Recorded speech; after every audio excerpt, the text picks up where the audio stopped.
Good afternoon, everybody, and welcome to today's Open to Export webinar about how you can plan for export success in 2020. My name is William Barnes-Graham, and I am a Senior Content Editor at the Institute of Export and International Trade. Open to Export is a free online service helping small businesses get ready to sell overseas through our step-by-step articles and guides, regular webinars, our Export Action Plan tool, and our quarterly competitions. You can find out about all of these on our website at www.opentoexport.com.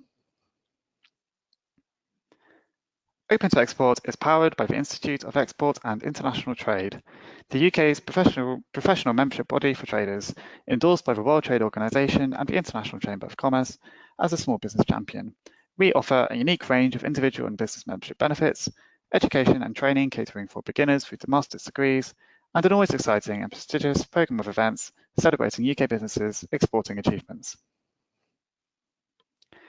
We will be running a live Q&A later in the session, and you can ask questions at any point using the question box on the control panel to the right-hand side of your screen.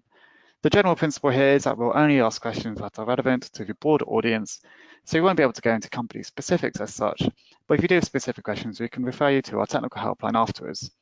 And you can also download a PDF of the slides at any point via the handout drop-down on your control panel, and you'll be able to watch a recording of this webinar on opentoexport.com/webinars within a day of it finishing.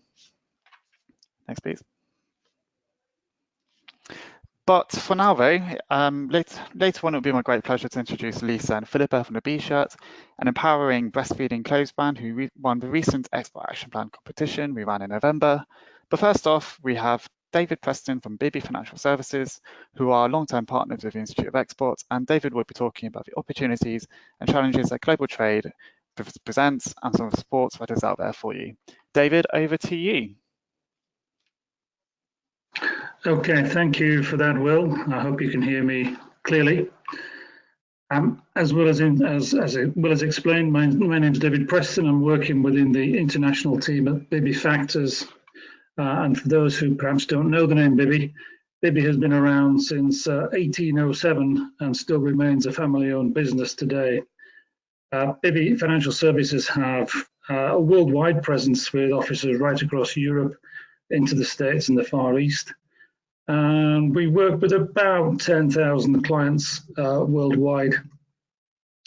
The specialisms that Bibby offer include, in addition to invoice discounting, factoring, asset finance, it offers export finance, foreign exchange services, bad debt protection to those, not only to domestic clients based in the UK, but to overseas clients and people in the UK wanting to export overseas. So today I've been asked to talk a little bit about the export plan, as it's called, and what I'll be doing is I'll be using information gathered from not only public sources, but from our own internal surveys of our own clients that we undertake from time to time. And I hope to give you a little bit of insight on the guidance and challenges exporters face and how these might be overcome. As we go through it, you'll see that we'll focus on the barriers, the challenges, the opportunities for exporters. We'll look at how open account export finance works. We'll have one page on Brexit, and then we'll look at the practical challenges for exporters. Next, please.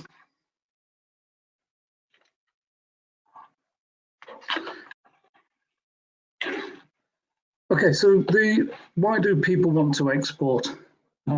Very often it's part of an unexpected inquiry from an overseas customer that has expressed an interest in a company's products or services.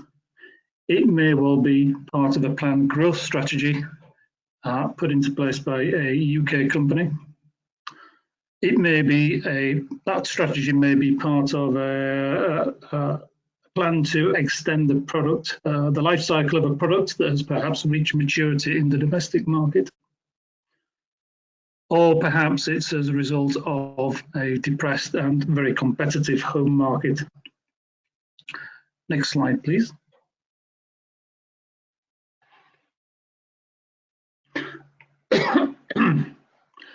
If I can just give a little bit of background, in 2012, I'm sure you'll all remember that George Osborne set out an ambitious target of increasing exports from the UK to $1 trillion by 2020. As we got to 2015, that target had reached 515 billion. And Theresa May has again developed an export strategy looking to increase exports to 35% of the gross domestic product, up from 30% as it was then. The suggestion was that the global growth would be 90% outside of the European Union over the next 15 years, and it was the UK government's ambition to target that growth outside the EU. Those are quite ambitious figures, and as we'll see later on, we'll see what progress we've made. Next slide, please.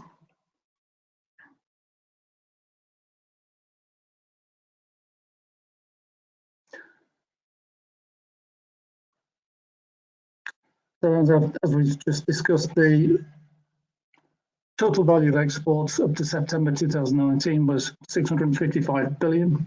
So we're not quite there in terms of the targets that the government has been setting itself. Germany, on the other hand, is quite a successful exporter, and they are continually posting a trade surplus as opposed to the UK, which tends to post a trade deficit. If we could take the next slide, please. So why do exporters find it difficult to export outside of the UK? These are often the reasons quoted, not just within our own internal survey, but you'll find these on government papers as well. There is a lack of appetite amongst funders to fund overseas markets, and you will see this within the UK high street banks. They're quite reluctant to start to support a business looking to export overseas. You'll find that the risk of non-payment is also a concern to many companies seeking to export. Clearly, it will be extremely difficult to recover those goods once they have left the UK.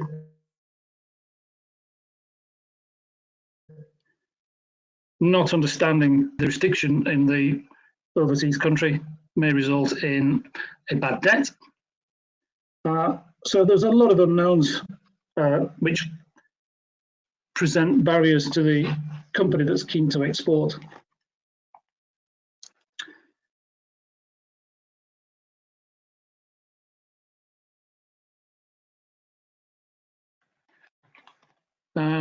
If you could just move to the next slide, please.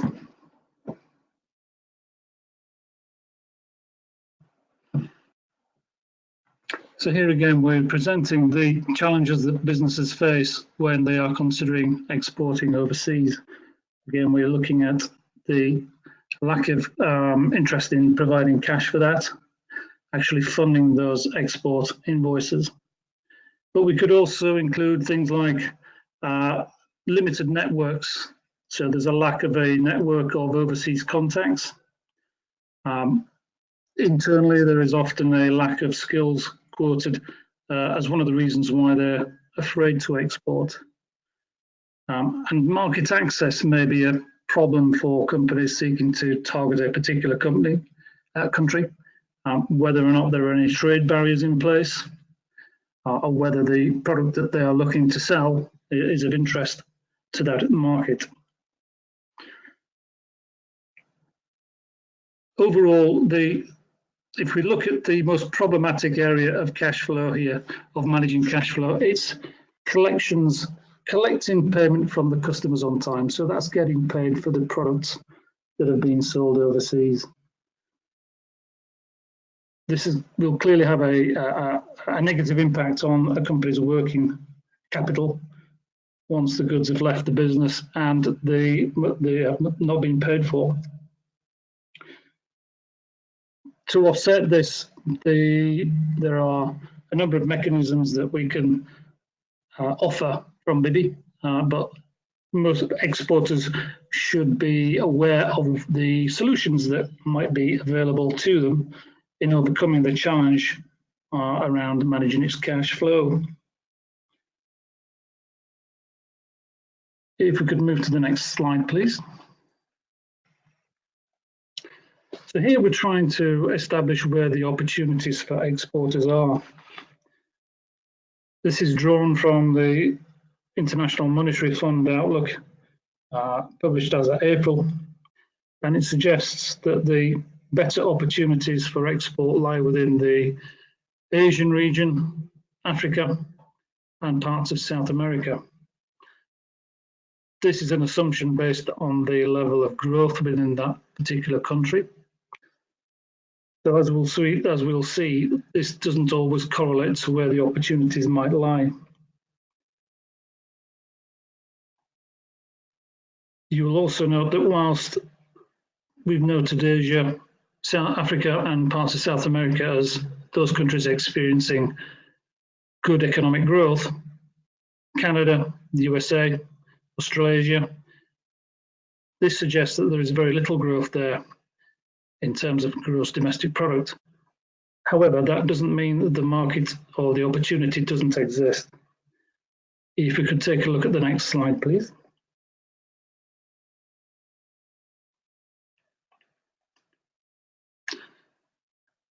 So again, what we're trying to demonstrate here is that despite the fact that the growth prospects or growth forecasts for the likes of the United States and Europe are perhaps quite stagnant, the USA still remains the biggest country representing an opportunity for export from the UK. The lack of growth does not prohibit or reduce the demand for UK produced goods. And on the other side of the coin, where we're looking at the opportunity with regards to imports, not surprisingly, China's well represented there, yet the USA still dominates, of course.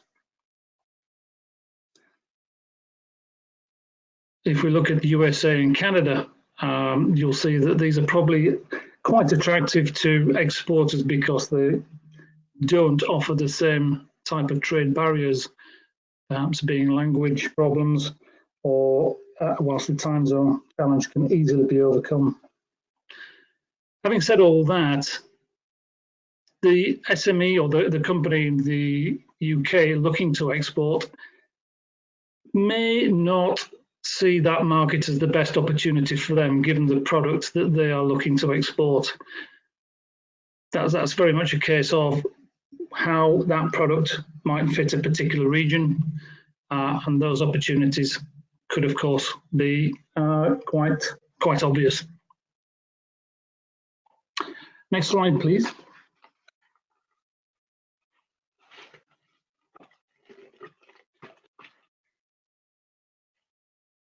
So what we're doing here is we're trying to represent on a simplistic basis how the open accounts export works when you involve the services of an invoice discounter or a factor. And typically what we're trying to do for our client, who is the exporter, is to use the invoice they're able to generate to provide up to 80% of the value of that invoice within 24 to 48 hours of the invoice being assigned to the factor. Useful for the exporter because that gives them 80% of the value of that invoice very quickly and avoids the need to wait for perhaps 60 or 90 days for the customer to settle that particular invoice. So 5 fairly straightforward steps. The supplier or the client invoices the customer and sends a copy of the invoice to the financier. The financier then advances 80% within 24 hours, possibly 48. Either party can chase the customer for payment. The exporter may find it more convenient for the invoice financier to undertake that particular task. And once the agreed term of credit has expired, the debtor will pay the invoice financier the full amount of the invoice. And once that money is received, the balance, being 20%, is then forwarded to the customer.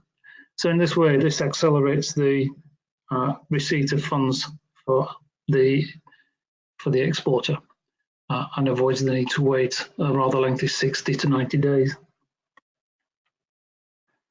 In addition to that, and perhaps not seen on here, is an invoice financier can also offer additional services, being the bad debt protection, which provides some comfort to the exporter should the overseas customer fail to pay through failure. And foreign exchange facilities can also be organised on behalf of the exporter, enabling them to fix the value of the cash to be received in sterling, even though it might be 60 to 90 days ahead. Again, it gives the exporter some comfort. Next slide, please.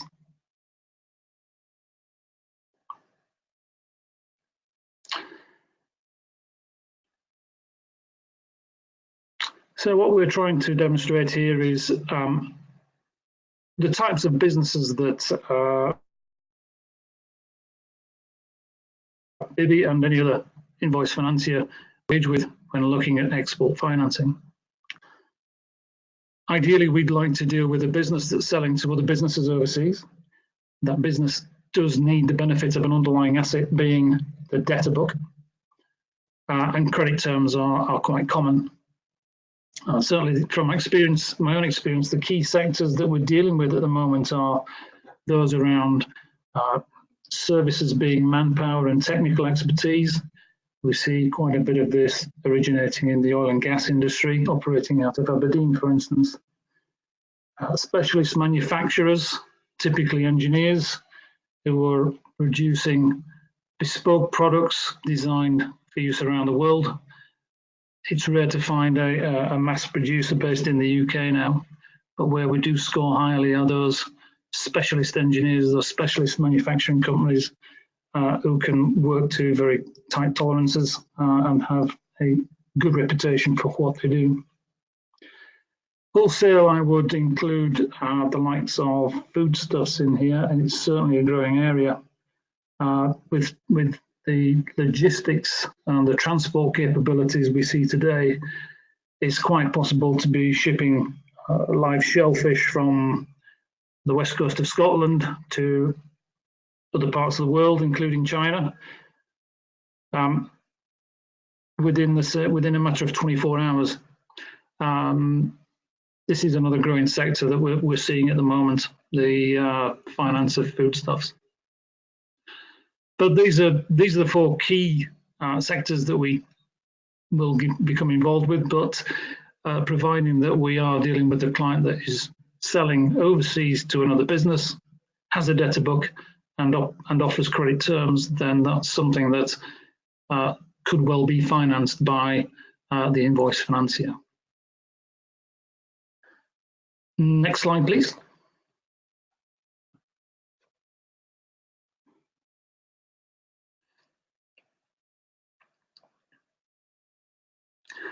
So what we have here is our view of what our clients look for in a funder when we are approached to offer export finance.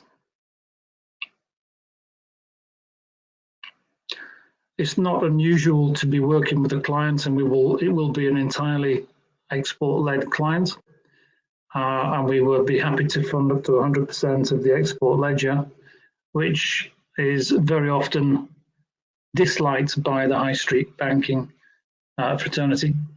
And I have one or two clients that have just one overseas debtor, and again, we're quite happy to fund that. We're able to offer a comprehensive network of offices around the world, which overcome the the time zone differences from time to time. And we're able to use our own foreign language collections expertise within our own offices in the UK and those overseas to help with the collection of outstanding invoices. But ultimately, many of our clients, whether they're domestic or exporters, they want a relationship with a funder who believes in the business and is working towards a long-term relationship. That does seem to come out time and time again. Next slide, please. So, of course, the reverse of that is what the funder looks for within a good exporter, and these are not restricted to companies exporting, but any company that a funder might want to start or build a relationship with. So we have three headings here. The management, it's very much a case of understanding what their experience is or what their pedigree is, what track record they have. Moving down to the financials, is the business profitable? What's its strategy with regards to those profits? Are they being retained or dispersed amongst the shareholders? Where that business sits in terms of its own life cycle. Is it on the ascendant? Is it building quickly, or has it plateaued? And then finally, we look at the actual debt itself. It has to meet a number of criteria if the invoice financier can help exporters sell their goods overseas. The debt needs to be assignable, and that means that it's got to the goods have got to have been delivered, and there are no further contractual obligations for either party. We look at whether or not that debt can actually be collected from an overseas company. Will that debt suffer any dilution or any deduction from its value? For instance, early settlement discount would be classed as a deduction, or rebates if there is a rebate agreement in place. And then finally, can we audit the debt? Can it be verified? Can it be checked? And if a company can satisfy these criteria, then there's every chance that we'll be able to build a good working relationship with that exporter that benefits both parties. Next slide, please.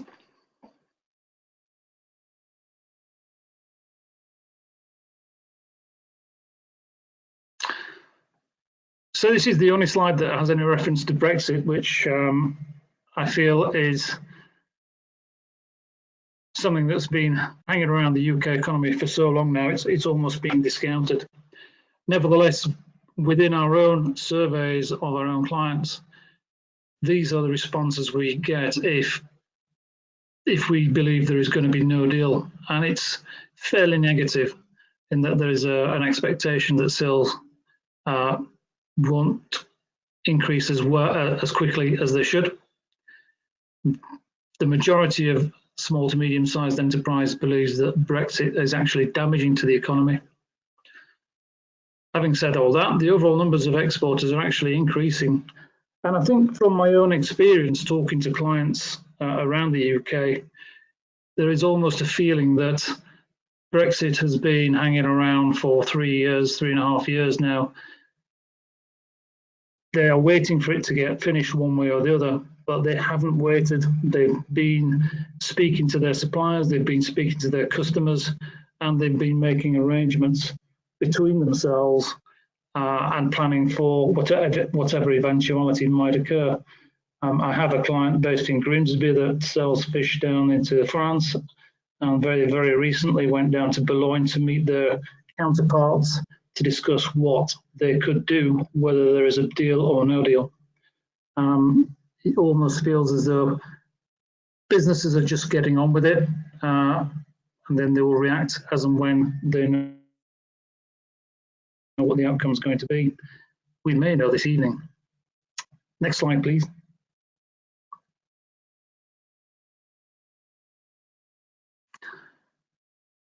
So for a company, a UK-based company starting out on its export challenge, these are the challenges that they will be faced with, and some of the things that they perhaps need to consider.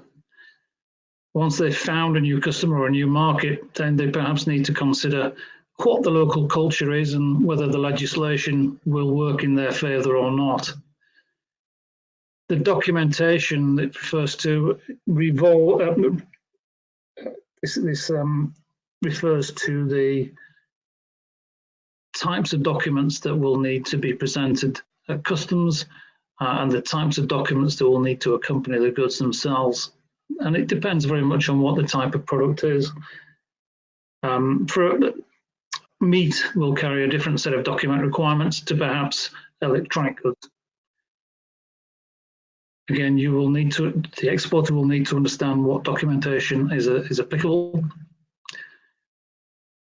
Do the customers overseas expect extended payment terms? If so, how can these be funded? Which relates into the access to cash and funding. Supplying overseas can be an expensive challenge for any business if it hasn't got access to some form of receivable finance. Then there's the political and economic risks that might be associated with that country. The more mature countries should represent a more stable political and economic environment. Emerging markets, perhaps those countries in South Africa, present a very different risk and very likely a higher cost if the debt is to be credit insured. And then there's the other practical differences really revolve around the time zone differences, and do we have the language skills to converse with those people overseas? Next slide, please. So again, following on from the previous slide, these are some of the topics that the exporter should need to consider. And if we can assume that it has in fact found its customer overseas, it needs to consider, as we see, the legal environment. Is it a stable country? Are they able to recover those funds in a court of law? Is the product suitable for that country? Are there any barriers, trade barriers to entry? What Incoterms are applicable? Legal. So you can see there are a whole range of ideas that an exporter needs to consider when embarking on his challenge to export overseas. Ultimately, it will want to get paid for those goods, and it needs to protect itself against those customers that can't or won't pay. Next slide, please.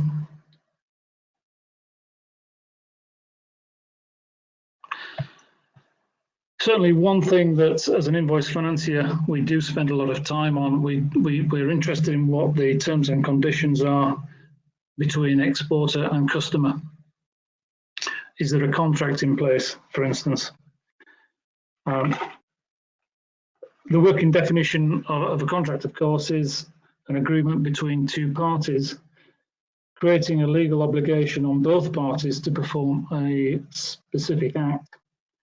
There needs to be mutual consent, being an offer and acceptance that's clearly communicated, and there needs to be consideration. Those form the basics of the contract. Beyond that, as an invoice financier and perhaps the exporter themselves, they should consider when title in those goods might pass to the customer, when the risk associated with those goods might pass to the customer. And as a financier of debt, we will also be interested in whether or not there is a ban on assignment, which would effectively prevent the exporter assigning the invoice to ourselves. So if we look further into the terms and conditions or the contract, then these should clearly set out what it is that's being sold or provided, clear payment terms, are there any guarantees or warranties being offered, how quickly are the goods to be delivered? What happens if the party doesn't pay? And quite importantly, the law governing the contract. It's far easier to sue in an English court than it is overseas, which can be an expensive undertaking. If you could do the next slide, please.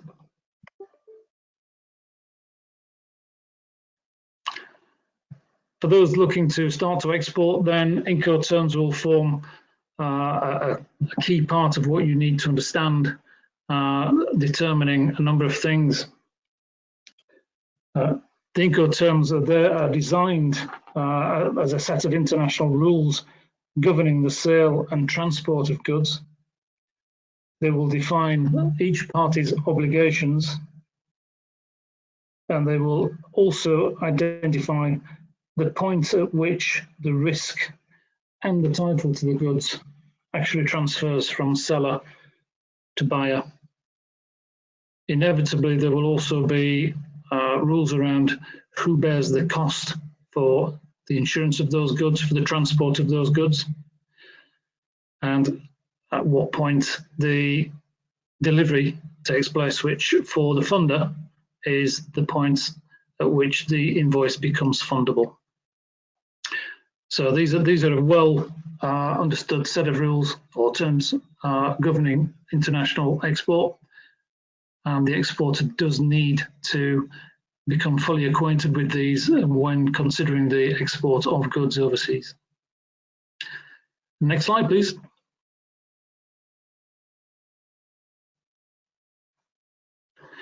So who else can help the exporter? Here you'll see a number of institutions that exist in the UK. The Institute of Export being one, of course. BEXA, the British Exports Association, will also be able to assist, and I believe have recently opened a helpline for companies wishing to consider exporting goods, and they will be on hand as a source of advice for anybody contemplating that.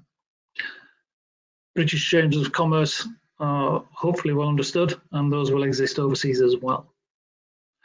So within the UK, there is a wide range of bodies that are able to help any company seeking to export overseas, and they would be well advised to take advice from any one of these people before actually embarking on that challenge. Next slide, please.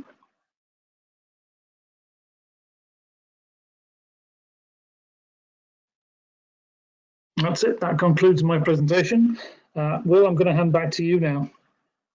Great, thank you, David. Very, very thorough presentation and lots of information there. As David notes, obviously the IU is one of many organisations who are out there to help, and very interesting to see that the number of exporters is increasing in the UK despite everything that's going on.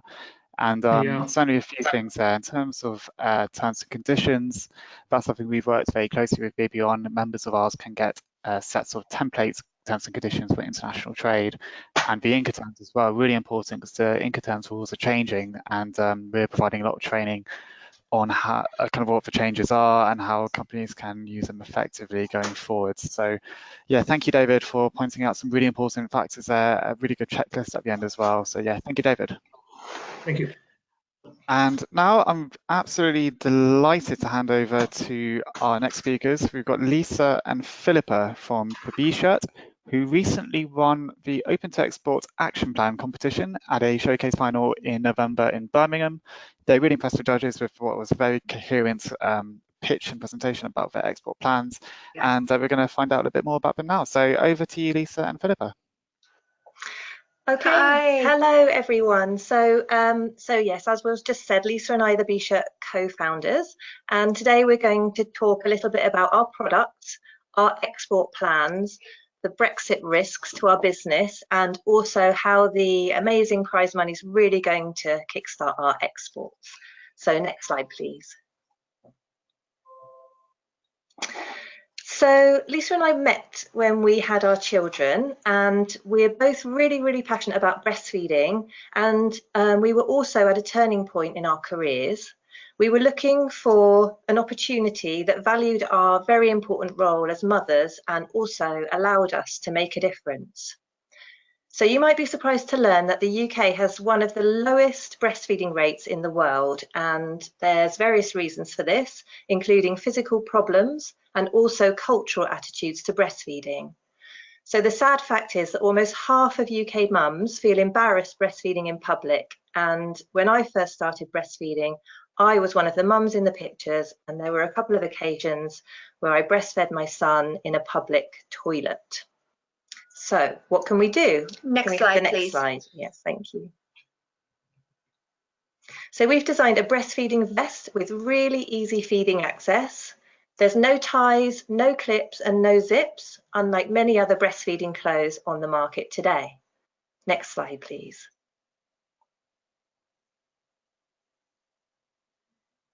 Can I have the next slide?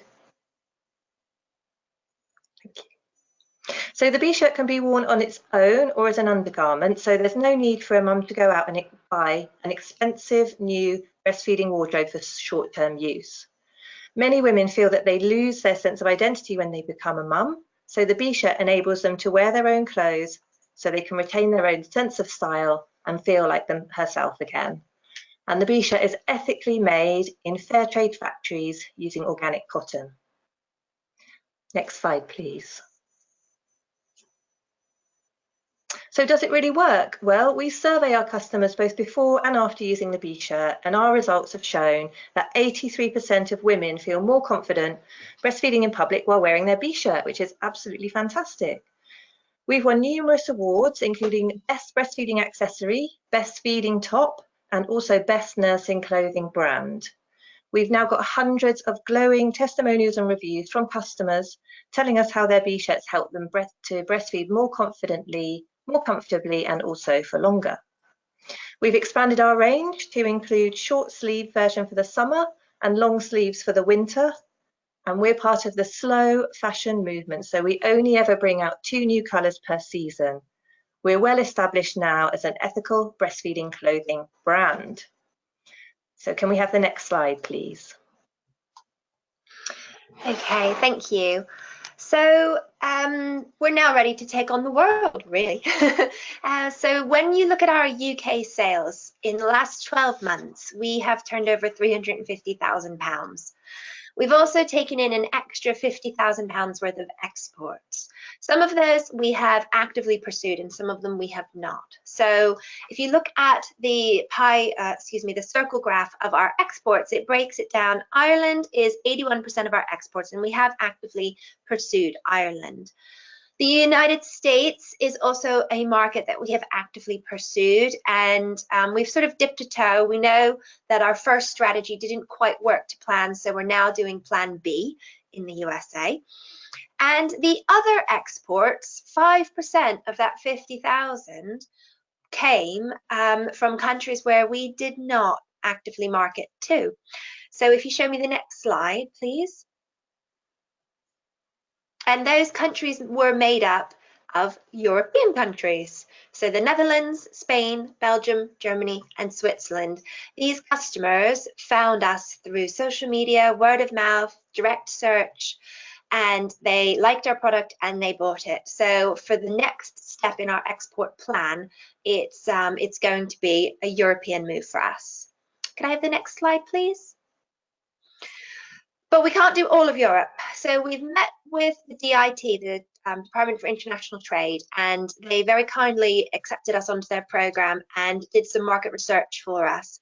And they identified the Netherlands, Germany, and Spain as the key countries that we should focus on. We're going to be launching a European website this month. And crucially for us, the website will pay us out in euros, which helps negate the exchange rate conundrum. Next slide, please. So how much could we actually sell?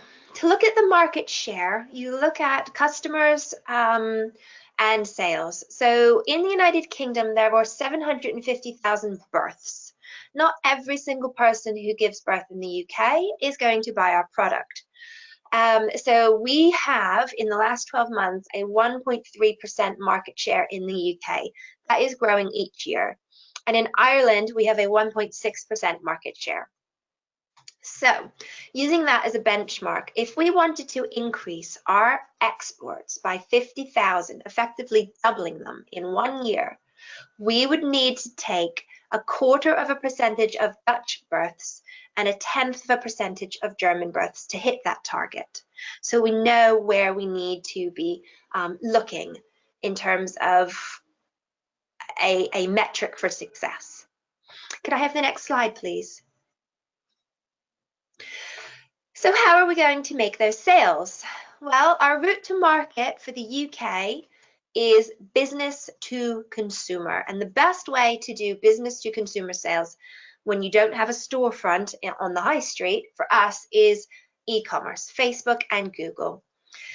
We are able to get targeted advertising messages. So for those births in the UK, we know that very few mothers are going to be interested in organic clothing, also reducing waste, also healthy lifestyle, also breastfeeding, also extended breastfeeding, all of the sort of things that we need to find in a customer. We can do so very easily on Facebook, Google, and Instagram. So that works really well for us. Amazon is also a really great route to market for us.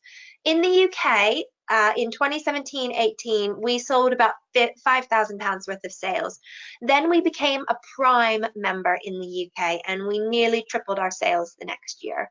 So Amazon is quite a powerful tool. So for the European markets, we will be using Facebook and Google and Instagram, and we will also be using Amazon Prime.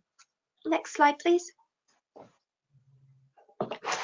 Okay, so what risks does Brexit impose on our business? Well, we currently import the majority of our stock from India and Bangladesh, and we pay 12% import duty from India. So if we were to move to World Trade Organization rules after no deal, this won't change. Bangladesh has 0 rates of import duty, and this will remain the same after no deal. But of course, we don't know yet what these rates might be in the event of any deal we do strike with the EU. So next slide, please. As far as our exports are concerned, WTO rules after no deal would mean our European customers are charged 12% import duty. But once we leave the EU, because VAT is an EU-wide tax, it's possible that that won't be chargeable on our sales until we reach a certain threshold. So this will help to mitigate any extra import duty payable by our European customers. Can I have the next slide, please? So another risk to our business is the exchange rate, because we currently pay for the majority of our stock in US dollars. So our forecasts show that payouts from our Irish sales alone will cover 40% of our stock costs for the next 12 months. So this will help mitigate the risk of a weak pound. We've also got a Turkish factory that we use for top-ups that invoice us in pound sterling. So we do have the option of moving more of our production here if the pound is very weak against the dollar. So a weak pound will also mean cheaper prices for European customers, but we would need to keep an eye on our margins and update the European prices if necessary. Can we have the next slide, please? So with the prize money, we have a couple of ways that we're going to utilize that prize money in order to launch our European exports. The first thing that we need to do is we need to translate into Dutch and German. We need the European website, we need some key advertising messages, and we need the information on the Amazon listings to be translated. And we have costed that for 10,000 words, it's going to cost us £1,000. So that's 5,000 words in each language, which we feel will be ample. Next slide, please. The next thing that we'll spend the money on is advertising for the first month, testing the market. Now, it might sound like £2,000 is a lot of money to spend in 1 month on advertising, but it really isn't. So for Google, we need £400 for each country for the first month. For Facebook and Instagram, it's luckily the same account, and it's £500 for both countries, and Amazon again £100 for both country listings. The way that we work out if something's working or not is we look at the return on investment, and this is something that we get with Google and Facebook. I'm not that familiar with Amazon, but I'm sure there's a metric to show us if it's working. The return on investment means for every pound we spend, we need to make £2.50 in order to break even. In the UK, our return on investment is 7.5 on average, and in Ireland it's 6.9. We are doing our own advertising and marketing in-house, and we've built up the skills between the two of us. We've had to learn these skills because they are incredibly vital to our e-commerce success, and if Facebook goes down, we know it straight away. So with the £2,000, it gives us the cash flow to be able to try and test different ads, different marketing messages, see what makes any resonation with the foreign customers. It might be that a certain phrase works well in Germany, but it doesn't work in the Netherlands. And then we'll be able to know with confidence going forward into the next month where to put our money. So that's pretty much it. Next slide, please. And there we go. That's it from us. Great, thank you, Lisa and Philippa. Once again, a fantastic presentation. It's a great company, it's a great idea for a product, and also it was a great pitch for the competition too, a great export plan. So thank you for doing it again for us. And you'll be glad to hear as well that since looking at your website a fair bit around the time of the competition, I've been getting lots of your ads on my social media channels. So, so clearly it's all working, and the remarketing ads and stuff like that is working as well. So excellent stuff. Well done. Thank you as well to David for speaking earlier, and we're now going to open up the floor to some questions. Please do remember that you can ask questions at any point using the control panel to the right-hand side of your screen. The first question I will put to David. It comes from Melissa, who's asked, how does an export plan for emerging markets differ to an export plan for more developed or mature markets? David. Okay, thank you for that, Will. Yeah, interesting question. I would suggest that a plan for mature markets is a little bit more straightforward. There are less concerns perhaps associated with the mature countries, the mature markets. If we could highlight one or two things, one of the basic things that perhaps an exporter needs to consider in an emerging market is the infrastructure that can be found in that country. I'm thinking here in terms of just getting your product to the end user, to the customer. Are the roads intact? This sort of thing, the practical stuff. And once you've satisfied yourself on that, and you've satisfied yourself that there is in fact a market for your goods, the next thing to consider is perhaps the legal jurisdiction that exists in the emerging country.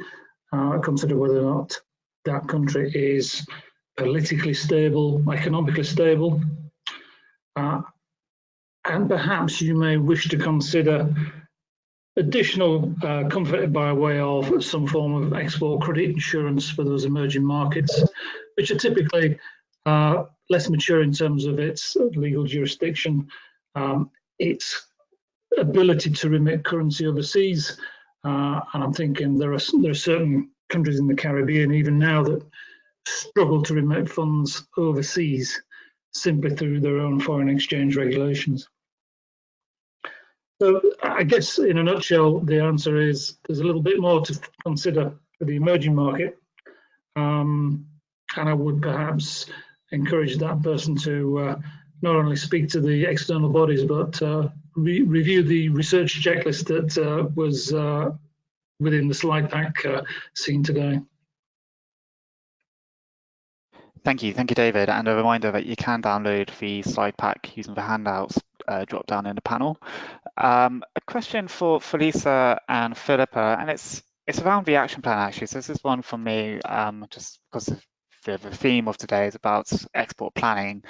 How useful did you find the action plan, and was there anything in particular that you found useful about it as a tool?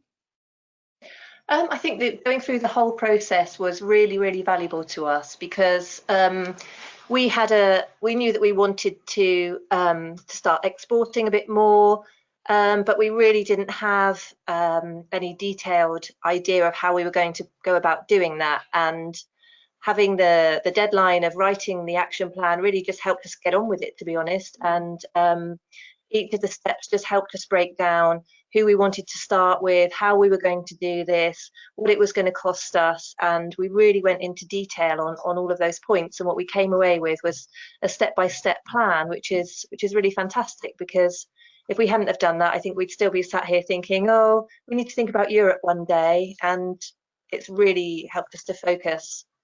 So it can be quite overwhelming when you think a region is Europe and you think, oh well, it's it's just a region. But when you start looking into it, you can easily start spending money without being focused. And so for us, we don't have the type of cash flow where we can just burn money trying things. We need to know that this is the right step. So so for us, it was getting focused. It was drilling down to just 2 countries to start with, whereas you could have just said, oh, I'm going to go into Europe, and then, oh, and I'm also going to try Canada, and oh, why don't we try Australia as well? And suddenly you're into trouble with your cash flow. That's great. That's really good to hear. And I noticed from one of your slides that you had the 3 markets, which is specified, and that's one of the parts of the tool is there's a market rating tool, and you're going to have to select your primary markets. And I think a lot of people find that useful. So it's really good to hear that that's been a useful part of it for you. Not getting loads and loads of questions through. I imagine everyone's very keen to get to their voting booths, but I'll do one more question for David. David, obviously you're a former or a current student with us on one of our qualifications. So I was just wondering if you could say a little bit about the importance of learning how international trade works and taking the time to do some training or studying to make sure that you've got the knowledge needed to thrive in global trade. Yeah, it's ultimately it's invaluable taking time out to learn about how to successfully go about exporting overseas. It's going to accelerate your learning, and rather than make 1 or 2 mistakes along the way, it will save you time and effort by alerting you at an early stage to the things you need to consider when you are about to start looking to overseas markets. The course itself is quite thorough. As with many distance learning things, it's very much a case of putting the time aside to do it yourself, but it's invaluable. And the support that you get from the IOE, it's invaluable as well. They are there to guide you, and the content itself is very much up to date. So if anybody is considering looking to take on any training plan with the Institute, I would certainly recommend it. Fantastic. But yeah, thank you, David. And thank you again to Philippa and Lisa as well. Thank you all 3 of you for joining us today. And I think we're going to wrap up now. So yeah, thank you each of you for speaking and your presentations. Thank you so much. Thanks, everyone. Thank you. And a reminder, thank you. And a reminder that you can download the slides from today's webinar via the handout drop down in the control panel to the right-hand side of your screen. But next slide, please. So obviously there's not much left of 2019, but the Institute of Export and International Trade will be continuing, of course, to provide training, qualifications and events in 2020. Many of our courses that help you prepare for Brexit remain fundable by government grants for now, though of course we are all waiting on tenterhooks to see what government will be having in the new year. So do keep your eyes peeled for any updates about the grants. We are also running a series of training courses about changes to Incoterm rules throughout the coming new year, and our World Trade Summit programme will be kicking off in Manchester in February. You can find details about all of our training courses, our events, our membership offerings and education programme at export.org.uk. Next, please. And this is our last webinar of the year as well. But don't worry, we'll be back in the new year with plenty more. We'll be confirming the first few dates of our programme after the election result, and you can stay up to date with webinar announcements or watch some of our webinars throughout 2019 and before at opentoexport.com/webinars. But that's all from us today. We hope you found that useful, and please do take our exit survey to let us know what you thought. And from the IUE and Open to Export, we all wish you a very Merry Christmas and a fabulous New Year. But for now, goodbye.